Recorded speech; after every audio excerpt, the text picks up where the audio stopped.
सारे देवताओं के दरवाजे पर जाकर कहना पड़ेगा कि हमारा दुख काट दो, पर शंकर के मंदिर में जाकर कभी नहीं कहना पड़ेगा कि मेरा दुख काट दो। शिव के मंदिर में तो एक काम करो जो पुराने समय में माताएं करती थी, जो पुराने समय में पुरुष करते थे, जो पुराने समय में बुजुर्ग करते थे। अपने घर का एक लोटा पानी भरकर सुबह से माताएं निकलती थी, हाथ में एक छोटी सी डलिया, उसमें थोड़े से फूल बेलपत्र आदि पड़े रहते थे, एक हाथ में जल का पात्र रहता था और उसको लेकर माताएं शिव मंदिर में जाकर समर्पित करती थी। अर्थात क्या हुआ इससे?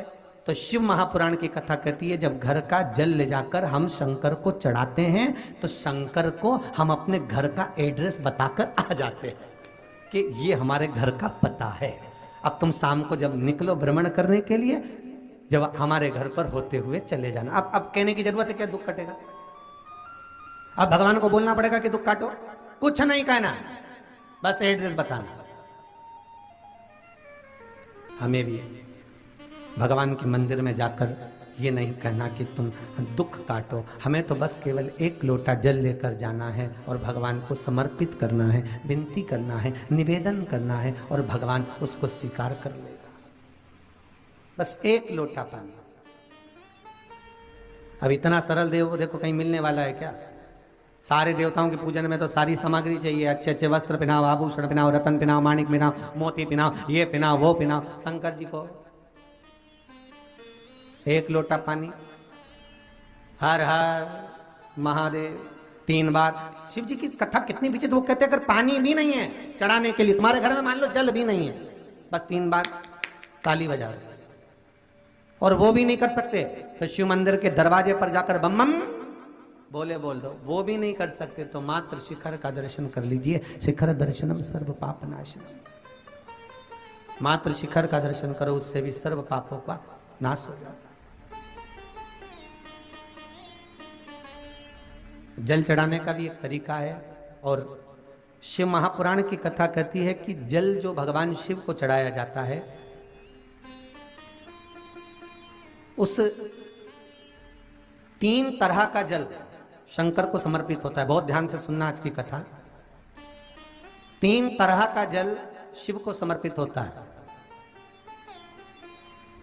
और वो तीनों तरह के जल का अलग अलग भाव है महाराज। पहला जल सादा, घर से पानी लेकर गए, जल लेकर गए, शंकर को चढ़ाया, वो हमने घर का अपना एड्रेस बता दिया, भगवान शिव को जल चढ़ाकर अपने आनंद के लिए शंकर से कुछ प्राप्त कर लिया। दूसरा जल, जल के कलश में थोड़ा सा इत्र डालकर शंकर को जब समर्पित करते हैं तो महाराज घर में अगर कोई व्यक्ति बहुत रोगीला है, बहुत रोगीला, एक प्रैक्टिकल जरूर करना हो, कहीं सीवर वाला महाराज झूठ तो नहीं बोल रहा, इसलिए प्रैक्टिकल जरूर करो। प्रैक्टिकल करने में पीछे मत हटना और प्रैक्टिकल करने के बाद लिख के भी भेजना कि हमने करा। डरना नहीं अपने को। शिव महापुराण में, स्कंद पुराण में, नर्मदा पुराण में, भविष्य पुराण में, अग्नि पुराण में, नारद पुराण में, बरहा पुराण में, वामन पुराण में जितनी चीजें लिखी गई है एक एक प्रैक्टिकल कर कर देखो। तो शिव महापुराण, स्कंद पुराण का ये भाव याद करिए कि एक लोटे पानी में इत्र मिलाकर, जल में इत्र मिलाकर, बहुत रोगीला व्यक्ति, बहुत बीमार व्यक्ति है, एक लोटा पानी उसका हाथ का स्पर्श कराकर शंकर को चढ़ाना प्रारंभ कर दीजिए। महाराज केवल 5 या 7 दिन चढ़ाओ और वो 7 दिन के बाद में उस बीमार व्यक्ति का क्रम देखिए कि उसमें कितना आराम लगा है। औषधि दवाई काम करना प्रारंभ करी कि ना करी। केवल इत्र समर्पित, इत्र का जल।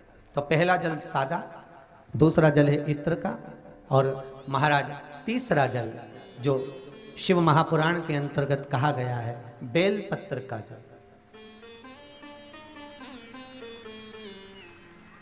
तीसरा जो जल है वो बेलपत्र का जल। बेलपत्र का जल कैसा?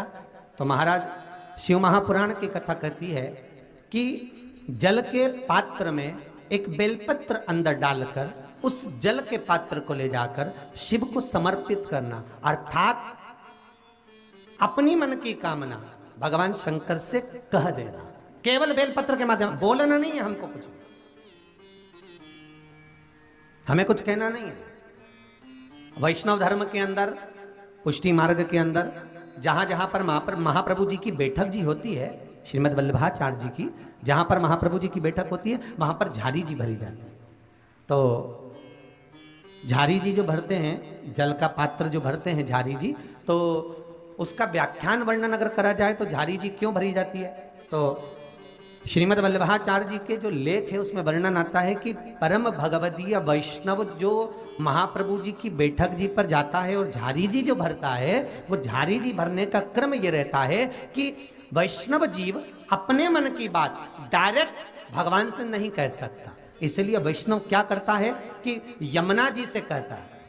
ये झारी जी जो है ये यमुना जी, तो यमुना जी को जब भरता है, झारी जी भरता है, तो अपने मन की बात वो यमुना जी से कहता है। यमुना जी से कहकर यमुना जी के भाव से श्रीमद् वल्लभाचार्य जी के सामने रख देता है। तो यमुना जी श्रीमद् वल्लभाचार्य जी को आज्ञा करती हैं कि जाओ, श्रीमद् वल्लभाचार्य जी से कहती हैं, हे वल्लभ जाओ, अब ठाकुर जी से तुम कहो कि ये परम भगवदीय वैष्णव आया है और इसके मन की ये अभिलाषा है। फिर वल्लभ ठाकुर जी से निवेदन करते हैं, फिर ठाकुर जी उसको स्वीकार करते हैं। अर्थात जल चढ़ाना, भगवान का स्नान कराना, भगवान के ऊपर जल का पात्र समर्पित करना, ये हमारे दिल की बात हमें भगवान को कह देना, हमें भगवान को समर्पित कर देना। अच्छा ईमानदारी से बोलो, तुम घर में रोज भगवान निलाती हो? जितने लोग यहाँ बैठे हैं, जो टीवी के सामने बैठे हैं, वो अपने भाव से कह देना। जितने लोग यहाँ बैठे हैं, तुम घर में भगवान को रोज निलाते हो? अरे बोलो तो, निलाते हो ना रोज? तुम रोज भगवान को सुलाते हो?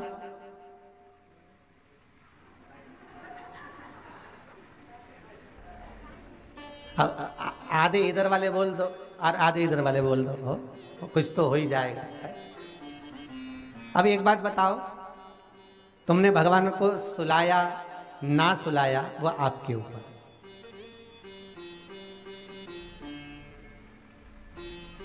तुमने भगवान को निलाया तो रोज ना, भले सुलाया कि नहीं सुलाया वो तुम्हारी मन की बात है, पर निलाया तो रोज ना।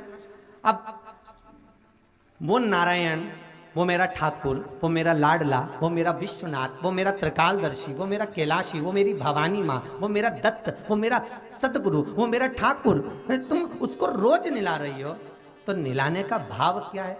कि हम इतने बड़े भगवान को, त्रिलोकी के नाथ को हम स्नान नहीं करा सकते? केवल थोड़ा सा जल जो समर्पित सुबह सुबह करते हैं वो जल नहीं है, हम अपने हृदय का भाव भगवान को प्रदान कर रहे हैं, हम अपने हृदय की चित्तवृत्ति का भाव भगवान को दे रहे हैं। बहुत ध्यान देना, जो भी सामग्री आप भगवान को चढ़ा रहे हैं,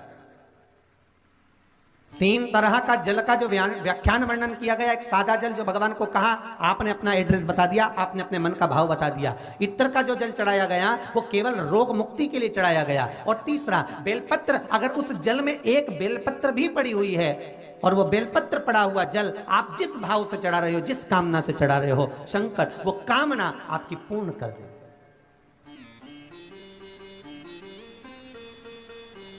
तो ब्रह्मदेव भगवान विष्णु से कह रहे हैं कि ये जो शिवलिंग प्रकट हुआ है, इसका मुख कहाँ है, इसकी आकृति कहाँ है, इसका स्वरूप कहाँ है, कहाँ इसके हाथ, कहाँ इसके पांव, कहाँ इसके चरण है, कौन है? भगवान बोले तुम नहीं जान सकते ब्रह्मा, तुम नहीं जान सकते।